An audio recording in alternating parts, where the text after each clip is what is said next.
Mũndũrũme ũcio wa ũkũrũ wa gatagatĩ na ũrĩa nowe ũrarĩ mwĩhoko kũrĩ bamĩrĩ yake arakuire arĩ mĩhang'o-inĩ ya gwetha uboco mwaka-inĩ ũyũ itũũra-inĩ rĩa Majengo, Thika.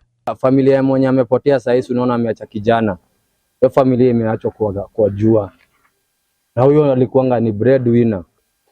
Kũratuĩka aratindirũkire kuma mwaka-inĩ ũyũ na aragwa mwaka-inĩ ũrĩa wĩkĩrĩirwo nganja nĩ aikari arĩa maigĩte ũkoretwo ũgĩakwo mũgarũ na watho. Hii ni height kidogo sana, wewe kuanzia hapo juu umeanguka umepata mawe.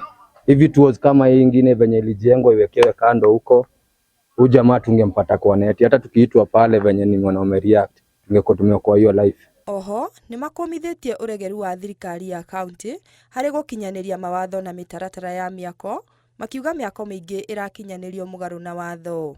Sasa tunaona kwamba kama hii kaunti yetu, kanjo yetu niko na shida, kwa sababu hizi nyumba vile zinajengwa kila wakati hazijengwi na kulingana na sheria ya mjengo.